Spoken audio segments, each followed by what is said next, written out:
Welcome students. आज के lecture में हम कर रहे हैं परसेबल आइडेंटिटी फॉर फोरियर ट्रांसफॉर्म्स। तो इसके अंदर हमारे पास परसेबल आइडेंटिटी जो है वो फोरियर ट्रांसफॉर्म के लिए भी है, Fourier sine and cosine transform के लिए भी है। और इसका रिजल्ट आपको याद रखना है क्योंकि हम एग्जाम्पल्स के अंदर इसका रिजल्ट यूज़ करते हैं।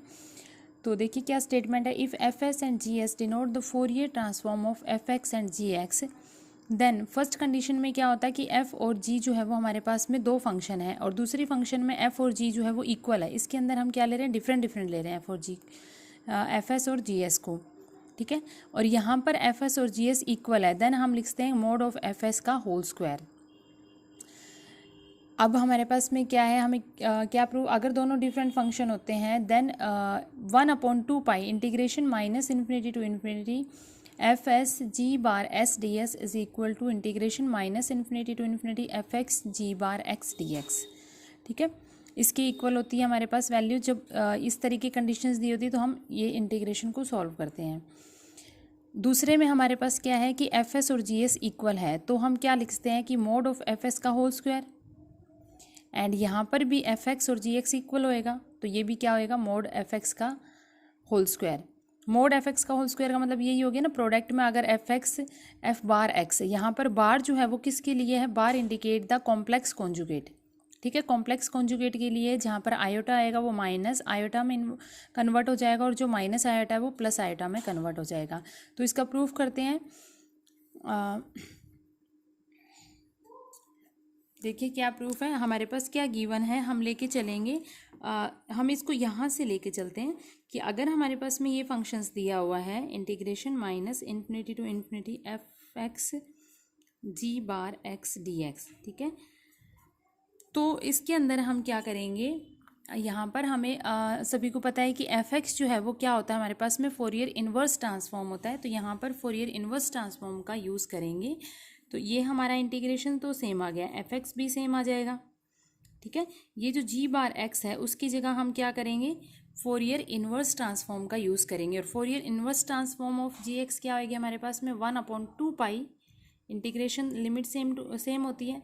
अगर जी एक्स है सिंपल तो क्या होती है हमारे पास में, जी एस ई की पावर आयोटा एस एक्स, ठीक है। बिकॉज यहाँ पे बार है और बार हमारे पास क्या है, कॉम्प्लेक्स कॉन्जुगेट, तो जो आयोटा है वो माइनस आयोटा में चेंज हो जाएगा और ये क्या हो जाएगा हमारे पास में, जी बार एस ई की power minus iota s x D x. Inverse वाला हमने फॉर्मूला यूज़ किया है, ये सॉरी डी एस आ जाएगा, ठीक है, और ये डी एक्स।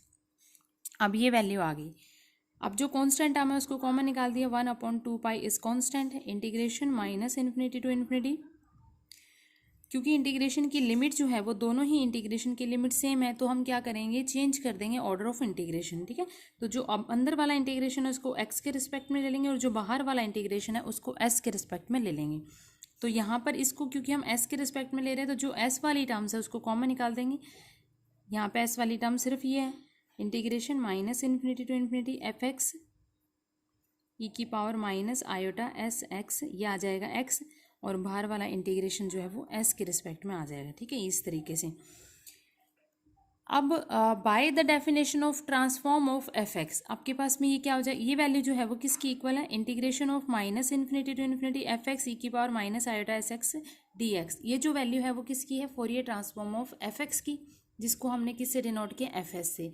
तो ये वैल्यू हमारे पास में क्या आ जाएगी, 1/2 integration minus infinity to infinity, ये जी बार एस है और ये Fourier transform of F x which is denoted by f s D S, ठीक है।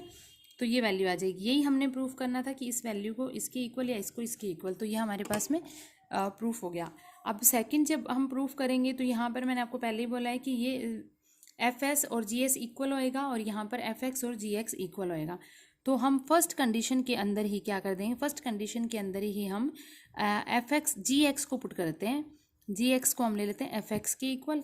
तो यहाँ से आपके पास में जी बार एस जो है वो किसके इक्वल हो जाएगा, एफ बार एस के इक्वल हो जाएगा, ठीक है।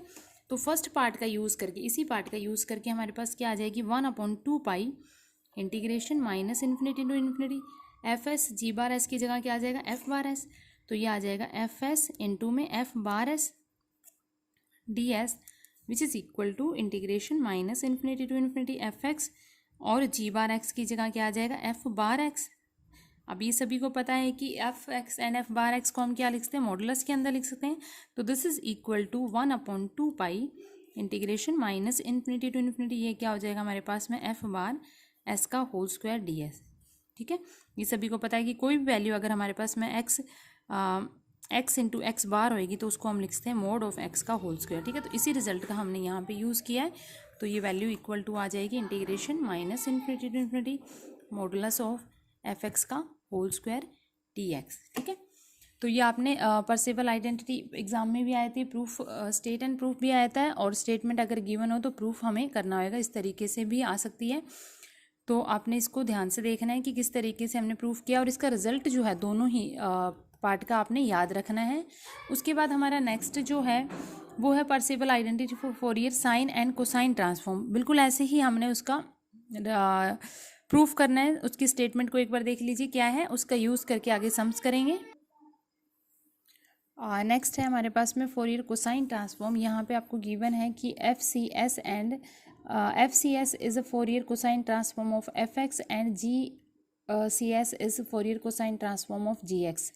तो हमारे पास परसेवल आइडेंटिटी क्या होती है, 2/पाई इंटीग्रेशन 0 से इन्फिनिटी, क्योंकि कोसाइन के अंदर और साइन के अंदर हम लिमिट जो लेते हैं वो 0 से इन्फिनिटी लेते हैं, and F C S G C bar S is equal to integration 0 से infinity F x G X D x.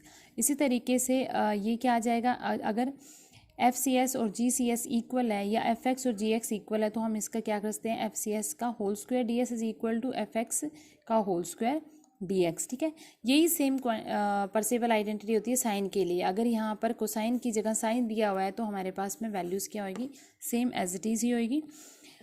तो ये आपने परसेवल आइडेंटिटी जो है वो याद रखनी है, और इसका हमने किस तरीके से यूज़ किया है वो नेक्स्ट एग्जाम्पल में देखिए। क्वेश्चन के अंदर हमें लिखा होएगा कि परसेवल आइडेंटिटी का यूज़ करके हमें प्रूफ करना है। जैसे कि फर्स्ट एग्जाम्पल है ये, इंटीग्रेशन 0 से infinity d x upon x square plus 1 का whole square is equal to π/4 ये शो करना है। और दूसरे के अंदर हमें जो फंक्शन दिया हुआ है वो दिया हुआ है x square upon x square plus 1 का whole square which is equal to π/4। अब इस रिजल्ट के अंदर किस तरीके से हमने परसेवल, क्योंकि लिमिट हमें क्या दी हुई है, 0 से इन्फिनिटी दी हुई है, तो यहाँ से सभी को क्लियर है कि हम इसके अंदर जो परसेवल आइडेंटिटी यूज़ करेंगे वो या तो साइन की करेंगे या कोसाइन की करेंगे। ठीक है, अब जो फर्स्ट फंक्शन है इस तरीके का जब भी फंक्शन दिया होगा डी एक्स अपॉन में इस तरीके की वैल्यूज़ दी होगी एक्स स्क्वायर प्लस 1 का होल स्क्वायर, तो उसके अंदर हम परसेवल कोसाइन का यूज़ करेंगे। और क्योंकि होल स्क्वायर दिया हुआ है तो यानी कि हम इस वाली सेकंड पार्ट का यूज़ करेंगे। तो जो परसेवल आइडेंटिटी फॉर कोसाइन ट्रांसफॉर्म हमारे पास क्या होती है, इसी का यूज़ करके 2/पाई इंटीग्रेशन 0 से इन्फिनिटी एफ सी एस का होल स्क्वायर, क्योंकि ये टर्म्स जो दी हुई है वो हमें किस में दी हुई है, होल स्क्वायर में दी हुई है, इसलिए हम इसका यूज़ कर रहे हैं D S which is equal to integration 0 से इन्फिनिटी एफ एक्स का होल स्क्वायर डी एक्स। ठीक है, ये वैल्यू आ गई। अब इस तरीके की जब टर्म्स दी होगी यानी कि सीधी 1/में एक्स स्क्वायर प्लस 1 की फॉर्म में टर्म्स दी हुई, तो वहाँ पर हमने यूज़ करना है कोसाइन ट्रांसफॉर्म का यूज़ करना है। ठीक है, ये जो मैं आप बता रही हूँ फर्स्ट का हम यहाँ पे फर्स्ट पार्ट का हम सॉल्यूशन कर रहे हैं। अब देखिए इस तरीके की टर्म्स जब दी हुई है एक्स स्क्वायर प्लस 1 दिया हुआ है तो हम क्या लेंगे, यहाँ पर हम लेंगे एफ एक्स को हम लेंगे ई की पावर माइनस एक्स। ठीक है, अगर एक्स स्क्वायर प्लस 4 दिया हो तो ई की पावर -2x लेंगे, अगर एक्स स्क्वायर प्लस 9 दिया हो तो ई की पावर -3x लेंगे। ठीक है, ये टर्म्स लेके चलेंगे। उसके बाद इसका प्रूफ कर इसी के अंदर वैल्यूज पुट कर देंगे। अब हमने क्या निकालनी है, एक तो इसकी वैल्यू निकालनी है, एफ एक्स हमने लिया, ये इस इंटीग्रेशन को सॉल्व करना है, तो सबसे पहले ये वैल्यू निकालेंगे। तो Fourier cosine transform of S क्या होएगा, इंटीग्रेशन 0 से इन्फिनिटी ई की पावर जो भी फंक्शन है ई की power -x cos S x D X which is equal to, अब इसका अगर हम डायरेक्ट यूज़ कर रहे हैं, हमने पहले भी पढ़ा हुआ है कि इंटीग्रेशन 0 से इन्फिनिटी ई की power -x cos S x D x है, तो उसके अंदर हमारे पास क्या वैल्यू होती है 1/1 प्लस एस स्क्वायर। देखिए ये हमने किस तरीके से पुट किया है, इसके रिजल्ट को कोसाइन, ताकि हम बाद में इसको क्या करेंगे, इसके अंदर अगर वैल्यू पुट करेंगे तो क्या आ जाएगा, फोरियर कोसाइन इस पूरे का होल स्क्वायर आ जाएगा और एस को हम चेंज कर देंगे एक्स में, तो ये सेम ही टर्म बन जाएगी। तो इस तरीके से हमने कोसाइन और साइन का यूज़ करना है। ठीक है, अब यहाँ पे ये वैल्यू आ गई। अब ये सारी वैल्यूज जो है वो हम इसके अंदर पुट कर देंगे। इस इक्वेशन को हम लेते हैं स्टार इक्वेशन के अंदर पुट करके हमारे पास क्या आ जाएगा 2/पाई इंटीग्रेशन 0 से इन्फिनिटी फोरियर कोसाइन का स्क्वायर यानी कि 1/1 प्लस एस स्क्वायर का whole square D S which is equal to integration 0 से इन्फिनिटी ई की power minus X square D x. ठीक है, अब इसका इंटीग्रेशन क्या हो जाएगा, ई की पावर -2x अपॉन में -2 और लिमिट क्या है हमारे पास में 0 से infinity which is equal to, अगर ई की पावर माइनस इन्फिनिटी आए which is 0 and minus minus plus e की पावर 0 इज़ 1, तो ये आ जाएगा 1/2। तो ये वैल्यू हमारे पास क्या आ गई, इंटीग्रेशन डी एस अपॉन में 1 प्लस एस स्क्वायर का whole square is equal to 1/2 और इसको भी इधर ले जाएंगे तो हमारे पास क्या आ जाएगा π/2 विच इज़ इक्वल टू π/4, ये वैल्यू आ जाएगी। अब क्योंकि हमने क्या करना है, एस को चेंज किस में करना है, एक्स में चेंज कर देंगे। ठीक है, एस को हम रिप्लेस कर देंगे एक्स में, तो हमारे पास में वैल्यू क्या हो जाएगी, इंटीग्रेशन 0 से इन्फिनिटी डी एक्स अपॉन में 1 प्लस एक्स स्क्वायर का whole square is equal to π/4। तो ये हमारे पास में फर्स्ट रिजल्ट आ जाएगा। ठीक है, अब दूसरे रिजल्ट के अंदर क्योंकि ऊपर भी वहाँ पे क्या दिया, एक्स दिया हुआ है, तो इसके अंदर हम क्या यूज़ करेंगे, इसके अंदर हम फोरियर कोसाइन ट्रांसफॉर्म यूज़ करेंगे और फंक्शन हम सेम एज इट इज़ ये लेंगे क्योंकि हमारे पास में जो नीचे वाली टर्म्स दी हुई है वो एक्स स्क्वायर प्लस 1 की फॉर्म में दी हुई है। तो इसके अंदर हम क्या करेंगे, यहाँ पे हम वही सेम लेंगे, लेट कर लेते हैं f x is equal to e की पावर -x। ठीक है, और फोरियर कोसाइन ट्रांसफॉर्म के अंदर फोरियर साइन ट्रांसफॉर्म के अंदर यूज़ करेंगे। तो फोरियर साइन ट्रांसफॉर्म हमारे पास में क्या हो जाएगी, 2/पाई integration same as it is वही आती है हमारे पास, जो ये वाली टर्म्स थी इसके अंदर साइन आ जाएगा कोसाइन की जगह, तो ये आ जाएगा Fourier sine transform of S का होल स्क्वायर, क्योंकि टर्म्स हमारी होल स्क्वायर में दी हुई है, D S is equal to integration 0 से इन्फिनिटी एफ ऑफ एक्स का होल स्क्वायर डी एक्स, ये टर्म आ गई। ठीक है, अब हम क्या करेंगे, इसके अंदर एफ एस की वैल्यू निकालेंगे यानी कि Fourier sine transform of S की वैल्यू निकालेंगे which is equal to integration 0 से इन्फिनिटी ई की power -x sine S x D X, और इसकी वैल्यू क्या होती है, एस अपॉन में 1 प्लस एस स्क्वायर। अब सेम वही टर्म आ गई, एक्स की जगह क्या आ गया, एस आ गया, मतलब हमारे पास क्वेश्चन क्या था, x square upon 1 plus x square, तो ये आ गया S upon 1 plus S square. ठीक है, अब हम इस क्वांटिटी के अंदर पुट कर देंगे वैल्यू, तो हमारे पास में क्या आ जाएगा, इंटीग्रेशन 0 से infinity s upon 1 plus S square का whole square D S which is equal to integration e की power -2x D x limit 0 से इन्फिनिटी। तो इसकी वैल्यू अभी हमने फाइंड आउट करी थी, इसकी वैल्यू क्या आई थी, 1/2। ठीक है, तो ये आ जाएगा s upon 1 plus S square का whole square D S is equal to π/4। फिर हम सेम एस को एक्स में रिप्लेस कर देंगे, तो वैल्यू क्या आ जाएगी, इंटीग्रेशन 0 से infinity x upon 1 plus x square का whole square D x is equal to π/4। This is the result. ठीक है, अब इसी की जगह अगर हमें क्वेश्चन में दिया हुआ है, अब देखिए आपने एक चीज़ नोटिस की है कि हमने जो क्वेश्चंस किए हैं, जैसे कि हमारे पास में ये टर्म थी, तो हमने इंटीग्रेशन को थोड़ा सा माइंड में रख के किया है कि इंटीग्रेशन अगर हम इस टर्म का करते ई की पावर -x लेके, इस तरीके क्वेश्चन आएगा तो आपने ई की पावर -x ही लेना है, मैंने पहले बताया। तो वहाँ पर रिजल्ट हमारे पास क्या आ रहा है, 1/s स्क्वायर, इसका इंटीग्रेशन किया अगर ई की पावर -x लेके, तो हमारे पास में क्या रिजल्ट आ रहा था, s/1 प्लस एस स्क्वायर। ठीक है, तो अगर हमारा क्वेश्चन के अंदर कोस दिया हुआ है, ठीक है, तो उसके अंदर हम क्या लेके चलेंगे, फोरियर साइन ट्रांसफॉर्म। अगर जो सम दिया हुआ है उसके अंदर साइन की टर्म दी हुई है, तो वहाँ पर हम क्या लेके चलेंगे, फोरियर कोसाइन ट्रांसफॉर्म लेके, क्योंकि हमारा इंटीग्रेशन कोसाइन का साइन होता है और साइन का कोसाइन होता है। ठीक है, एक्सरसाइज के भी सेम इसी तरीके से सम्स करने हैं। अगर देखिए, अगर हमारे पास में इंटीग्रेशन में दिया हुआ है, इंटीग्रेशन 0 से इन्फिनिटी डी एक्स अपॉन में कुछ भी टर्म्स दी हुई है, like x square plus 9 and x square plus 25, इस तरीके से अगर कोई टर्म्स दी हुई है, तो इसके अंदर हम क्या लेंगे, फोरियर कोसाइन ट्रांसफॉर्म ही लेंगे, क्योंकि ऊपर कोई टर्म नहीं दी हुई है। और यहाँ पर जो हम एफ एक्स लेंगे, क्योंकि ये डिफरेंट फंक्शन है, एक एफ एक्स का एक जी एक्स का है, तो एफ एक्स इसके अंदर लेंगे ई की पावर -3x।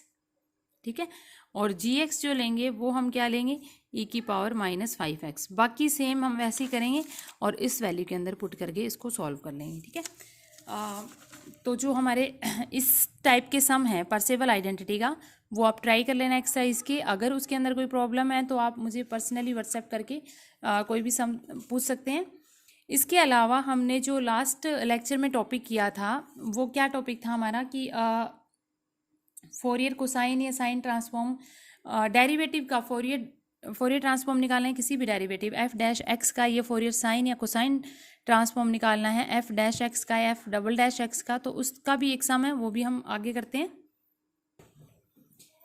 क्वेश्चन हमारा है find the Fourier sine and cosine transform of e की power minus m x where m is greater than zero by using its second derivative. Second derivative का use करके हमने क्या निकालना है, Fourier sine and cosine transform of e की power minus m x. तो Fourier last lecture में हमने किया था कि Fourier sine transform of f double dash x and cosine transform of f double dash x का क्या फॉर्मूला है। तो ये आपने दोनों फॉर्मूलेस याद करने पड़ेंगे, तभी हम इस रिजल्ट का यूज़ करके सेकंड डेरिवेटिव का यूज़ करके Fourier sine and cosine transform find out कर सकते हैं। ठीक है, तो ये क्या है, ई की पावर, अगर Fourier sine transform of f double dash क्या होता है, minus s square Fourier sine transform of F x plus S F zero. ठीक है, तो यहाँ पर सबसे पहले हम क्या निकालेंगे, डबल डैश निकालना पड़ेगा। एफ एक्स आपके पास क्या दिया, ई की पावर माइनस एम एक्स। ठीक है, लेट कर लेते हैं हम, f x is equal to e की पावर माइनस एम एक्स। तो एफ डैश एक्स हमारे पास में क्या आ जाएगा, माइनस एम इंटू में ई की पावर माइनस एम एक्स। ठीक है, एफ डबल डैश एक्स हमारे पास क्या आ जाएगा, एम स्क्वायर ई की पावर माइनस एम एक्स। अब ये वैल्यू अगर हम इसके अंदर पुट करते हैं, Fourier sine transform of m square e की power minus m x is equal to minus s square Fourier sine transform of f dash x यानी ई की power minus m x plus s e की power zero is one. ठीक है, E की power zero is one, ये आ जाएगा। अब यहाँ से हमने क्या करना है, फोरियर, क्योंकि हमें वैल्यू निकालनी किसकी है, फोरियर साइन ट्रांसफॉर्म की वैल्यू निकालनी है। तो फोरियर साइन ट्रांसफॉर्म के लिए हम क्या करेंगे, फोरियर साइन ट्रांसफॉर्म को एक टर्म इकट्ठा ले लेंगे इसको। ठीक है, इसमें से कांस्टेंट एम स्क्वायर कॉमन निकाल दिया, Fourier sine transform of e की power minus m x and plus S square Fourier sine transform of e की power minus m x which is equal to s. ठीक है, ये आ गया। अब ये हो जाएगा, कॉमन निकालिए, Fourier sine transform of e की पावर माइनस एम एक्स, अंदर क्या रह जाएगा हमारे पास में, m square plus S square is equal to s. Then Fourier sine transform of e की पावर माइनस एम एक्स आ जाएगा एस अपॉन में s square plus m square. ठीक है, तो इस तरीके से हमने रिजल्ट फाइंड आउट करना है। सिमिलरली कोसाइन के लिए निकालेंगे तो हमारे पास क्या हो जाएगा, Fourier cosine transform of m square e की power minus m x which is equal to minus s square Fourier cosine transform of e की पावर माइनस एम एक्स। फॉर्मूले के अंदर ही वैल्यूज पुट कर रहे हैं, एफ डैश ज़ीरो की value निकालनी है तो यहाँ पर हम ज़ीरो पुट कर देंगे, तो ई की पावर ज़ीरो क्या हो जाएगा, वन, तो ये वैल्यू किसकी इक्वल हो जाएगी, माइनस एम की इक्वल हो जाएगी। ठीक है, ये आ जाएगा minus of minus m. Similarly वैसे निकालेंगे, इसमें से एम स्क्वायर कॉमन निकाल लिया, Fourier cosine transform of e की power minus m x and plus S square Fourier cosine transform of e की power minus m x is equal to m. तो ये आ जाएगा Fourier cosine transform of e की power minus m x into में क्या आ जाएगा हमारे पास में, s square plus m square which is equal to m. Then Fourier cosine transform of e की power minus m x is equal to m upon में s square plus m square. ठीक है, तो दिस इज़ द रिजल्ट। तो इस तरीके से हमने रिजल्ट का यूज़ करके वैल्यूज़ फाइंड आउट करनी है। ये आपके 9.4 के एग्जांपल्स थे और एक्सरसाइज की सम्स ट्राई कर लेना, पार्शियल आइडेंटिटी से रिलेटेड है। जो भी सम में कोई प्रॉब्लम होएगी मुझे आप पर्सनली मैसेज करके सम भेज सकते हैं। Thank you.